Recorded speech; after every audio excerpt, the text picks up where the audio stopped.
It is a Kansas City Chiefs instant reaction with the 580 Sports Talk gang on the 580 Sports Talk YouTube channel, at 580 Sports Talk on YouTube, and on Facebook at WIBW News. And it is yet again a winning edition of the instant reaction show. They keep winning. I'll keep wearing the aviators. Dan Lucero, Brendan Brzezinski with you tonight after the Kansas City Chiefs defeat the Tampa Bay Buccaneers in overtime, 26-20, to preserve their unbeaten start to this season at 8-0. It continues the best start for the Chiefs in the Patrick Mahomes era. I have to laugh, Brendan. The Buccaneers never considered going for two in the win with 27 seconds left in regulation. Like, the thought never entered their mind. It was never like a brief passing thought in one ear and out the other from Todd Bowles, from Liam Cohen, from Baker Mayfield, the quarterback. It was just, hey, all right, we got a chance to tie it, and maybe we'll beat Patrick Mahomes in overtime. They did not beat Patrick Mahomes in overtime.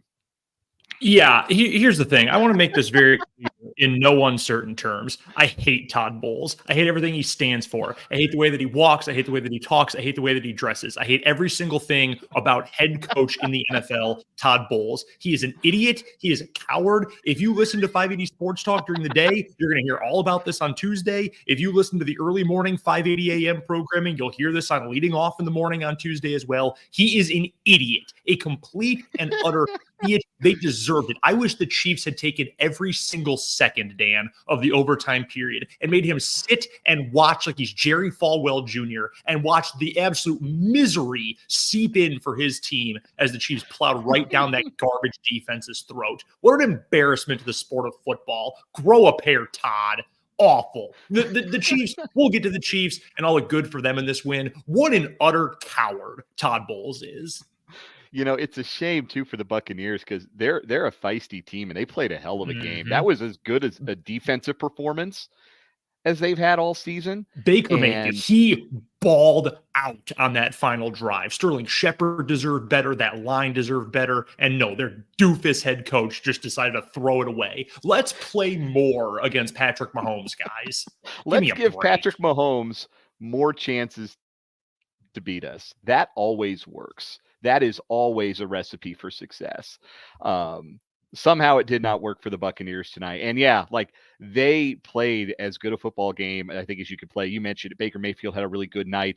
They ran the ball really well. I liked some of the things they did to get their running game going. Teams haven't been able to run it between the tackles all year against the Chiefs, so they got some guys on the perimeter. They did some good scheme stuff to get the running game active. Defensively, it was a game where, for the Buccaneers, their output kind of matched the talent they put on the field. Vita Vea was unblockable for a better part of the night. Kalijah Kancey was also great. If you listen to 580 Sports Talk at the very end, I told you that was a matchup to watch, those two guys, and they wrecked shop.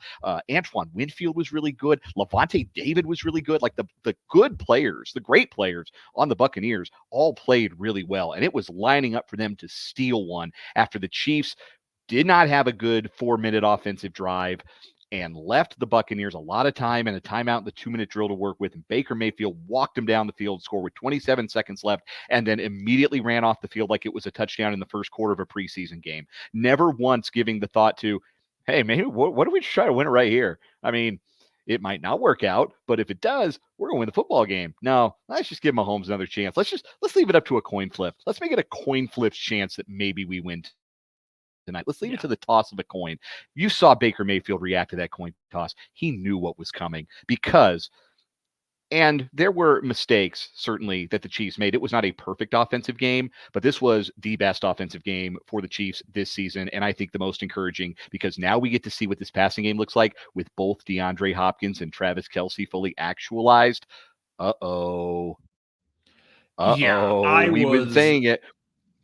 I was thoroughly impressed, Dan, with the performance of this offense tonight. And like, is it a perfect, I mean, is this the 2018 Chiefs offense, 2019, 2022 even? No, it's different, but like you said, fully actualized with what the current version of Travis Kelce is and with what DeAndre Hopkins is and can be for this team. I mean, you just have a guy who's going to go win. Look at the second touchdown for Hopkins in that fourth quarter. You just knew he was going to win, and tough that it had to be against former Kansas State Wildcat Josh Hayes, who Oof, you want to talk about a burn the tape game for him. Yikes. Did not play well, had the cramping problem too. But you just know you have that guy who is going to win in that situation. And are there still hiccups with him? Sure. He's still only been with the team for a couple of weeks. The near interception at the end of the game on the Chiefs' final drive of regulation, I think an example of that, not being on the same page, quarterback and wide receiver. But all things considered, I thought he was great in this game. And now you've got this kind of makeshift nucleus of skill position players of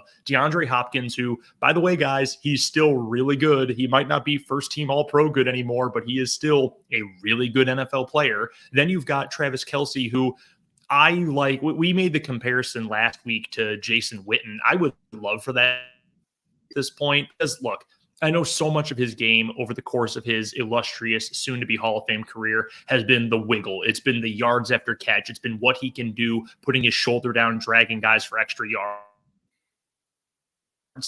He ain't that guy anymore. And I think tried to make a move, and he's just slower than he used to be, which is fine, understandable. But if he's going to be the guy who blocks for 3 seconds and then releases and leaks out and allows the Chiefs offense to pick up an easy first down when the defender releases after the quarterback, like we saw in overtime, yeah, that's a pretty dangerous weapon. And then you've got a run game, and I don't even want to say Kareem Hunt specifically, and credit to Kareem Hunt, he went for 108 yards and the game-winning touchdown in this one, but it was the running game just creating so much space. I said this on the show the other day. I can't remember who put it on Twitter, but I think it was Charles McDonald, in fact, of Yahoo Sports, who said that, look, I want to do cut-ups of Kareem Hunt's game, but all it is the Chiefs block for a certain amount of yardage, and Kareem Hunt runs for that amount of yardage. They go down, and they just do it again, over and over and over again. He ran 27 times for 4 yards a carry. I mean, this is 1980s football out here. The Chiefs are running with Kareem Hunt, but it works. Why go away from it? If his body is holding up, he's not a fumbler, never has been. I mean, shoot, you just keep doing it. So it's this weird makeshift group for your top 3 contributors, but all of them play a perfect role. And if you get a performance like you got from Mahomes tonight, when he is on, when he is sharp, he's making the right reads, he's accurate with the ball, save for 1 or 2 if he passes all game, you're going to beat everybody. You are going to be able to do that given all the other pieces the Chiefs have. It's an example, again, of a theme that we keep coming back to during this 8-0 start, is that winners win. And the Chiefs just find a way. This is the first time we'd really seen their backs to the wall in a little while in the second half of the game, where they had to really play from behind. They went behind 17-10, and they put together 2 awesome drives. Just lay the smackdown drives. The go-ahead drive in the fourth quarter, over 8 minutes of possession, and every third down conversion they had to get, they got. They went forward around midfield on a 4th and 1, and they got it with Kareem Hunt. And then on 3rd and goal, it's a one-on-one with DeAndre Hopkins. Hey, just get it. Just make your move. Get open. Ball's going to be there. Score the touchdown. DeAndre Hopkins has made a living off of that. And we said it when they acquired him. And it was obvious tonight with plays like that, plays like the deep ball that he hauled in over the middle of the field in what looked like triple coverage descending. Patrick Mahomes has thrown to a lot of really gifted players in his career, but he's never had a wide receiver like DeAndre Hopkins.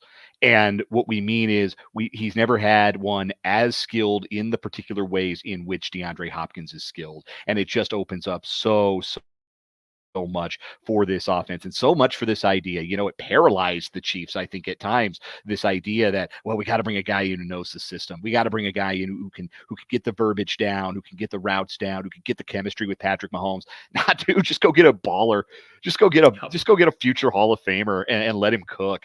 And that's what the Chiefs are doing right now with DeAndre It's not Hopkins. The bargain bin. There's the Hall of Famers just laying around. Go pick one of those up. You're fine.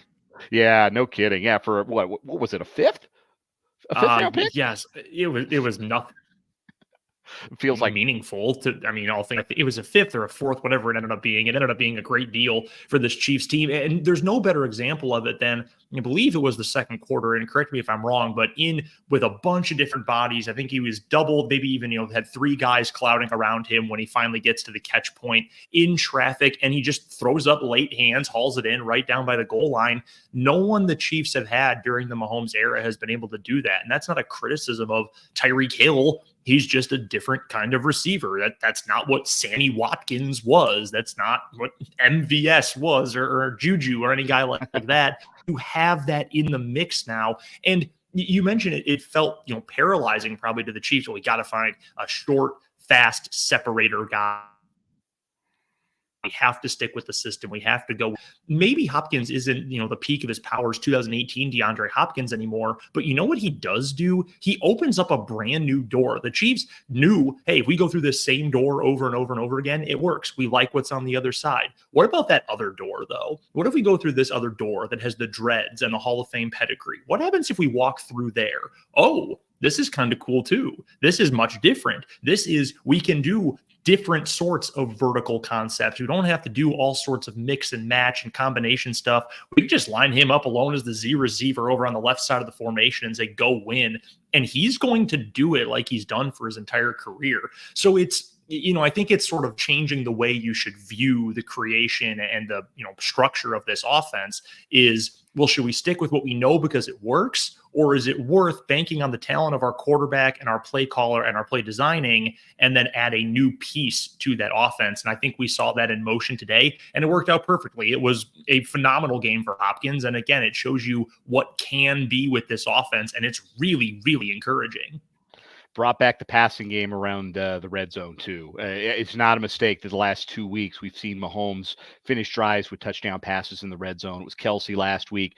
This week, all 3 of his touchdown passes were in the red zone, including the one on which I think every Kansas Citian saw the season flash before their eyes when Mahomes took a bad step and jarred his sore left ankle and maybe his hip and had to be initially helped off the field, but ultimately able to walk and jog. I don't know if I saw somebody on Twitter say they must have shot him up from something from the Kansas City Zoo in the injury tent before he was able to go back out there and play. But 3 red zone touchdown passes for Mahomes. And oh, by the way, now he has more touchdown passes and interceptions on the year. So we can put that talking point to bed. Advance to the YouTube live chat. We welcome those of you who are watching us live, YouTube and Facebook. Again, YouTube 580 Sports Talk. Enjoy watching us live, and on Facebook, WIBW News. Ask if the Chiefs are the luckiest undefeated ever. First of all, I don't mind if that's the case. It'd be like being the shortest giant. You're still really, really tall. And Vance, I got to be honest with you. I did not see tonight a Chiefs team that played down to their level of competition. I saw a Buccaneers team that played up to it. I saw a Buccaneers team that played a really, really good football game tonight. A defense that had been much maligned really came to play, and I thought really dominated the trenches in the first half. Credit the Chiefs, particularly the interior 3 of Tooney, Humphrey, and Smith. We know that's the most important part of this Chiefs offensive line. They kind of got dominated by Vita Vea and Kalijah Kancey in that first half. Second half was a totally different story, and that's why the Chiefs were able to move the ball better, run the ball more effectively. But Buccaneers played a great game, and they're a frisky team. I know they're 4-5, but that's a good football team. That's a good 4-5 team, and they play great tonight. I thought that was more about the Bucs playing up than it was the Chiefs playing down. Which is not to say the Chiefs were perfect. Particularly everything involving Xavier Worthy was a disaster tonight. That wasn't fun. The bad footwork that cost the Chiefs points, the loss of 10-yard run that cost the Chiefs some field position on an early drive. It could easily have been 14-0, and the Chiefs could have been cruising. Instead, it was 3-0 after the first 2 possessions of the game, and it allowed the Buccaneers to hang around for much of the night. You see how much sometimes it's just one play. You can run great stuff, but sometimes one play, one mistake can blow up an entire drive. But the Chiefs, I thought, again, showed their championship medal. They showed that winners win. They made the plays in the second half to rally back to take the lead, and they made the plays in overtime. They put together a great drive in overtime, and there was never a doubt as soon as they took possession over overtime, they were not going to lose the ball. I don't know that there's much to say about the Chiefs defense tonight. Had a chance to force some turnovers, didn't really do it. You talked, Brendan, on 580 Sports Talk earlier today that Cade Otton was going to be a key, and he was great. And the Buccaneers found a lot of ways to get their best wide receiver at this point the ball. Baker Mayfield got the ball out quick, kind of negated the pass rush for the Chiefs a little bit, which was important. And like I mentioned earlier, they were creative running the football. They did some jet sweeps and some counter stuff, handoff to a wing on a end around that was really clever.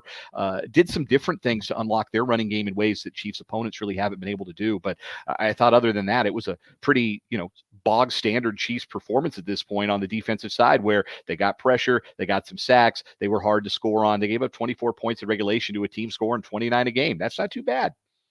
No, I thought it was a very steady game. You know, there's always things to improve on. I thought Justin Reed had a poor game, for example, but you had other guys who stepped up. I thought other players in the secondary played well. I thought the linebacker core was good. You're right, got plenty of pressure up front. And, you know, sometimes it comes down to the other guys are played to make plays too. And you know, we've always heard for as long as we've watched football, there's no defense for a perfect pass. And sometimes the other quarterback makes a really good throw and the receiver makes a really good catch. And I think that's sort of where I lean with the comment from our pal Vance a little bit earlier, just to follow up on that. One, no already, because the 2020 Steelers were 11-0, and that is by far, without question, the worst 11-0 team that has ever existed in NFL history. Ben Roethlisberger. Ben Roethlisberger couldn't throw the ball from me to my laptop screen right now. No, I don't think they ran an under center play the entire year because the dude couldn't move and his arm was weaker than a wet noodle at that point. So yeah, 2020 Steelers is the answer to that question. But I mean, I think Pittsburgh, now I'm talking about Pittsburgh. I think Tampa Bay just played a really good game overall. I thought Baker Mayfield was great in this game. And especially when the lights are the brightest, Baker Mayfield, generally speaking, is at his best. He had a really good game. Cade Otton was really good. I should have given more respect previewing the game on Monday to my guy Sterling Shepard, who I loved at Oklahoma, who has been snake bitten by injuries his whole NFL career. It's been cool to see him reunited with Mayfield and putting up some big numbers over the course of the last few weeks. But sometimes guys just step up and make good plays. I mean, Tampa Bay's got some good players on that offensive line, for example. Tristan Wirfs is one of the best tackles, regardless of left-right, in the entire NFL. Sometimes you get stonewalled by a guy like that. Sometimes Cade Otton just makes a really nice catch in traffic. It happens. And the same on the flip side, too. Sometimes the defense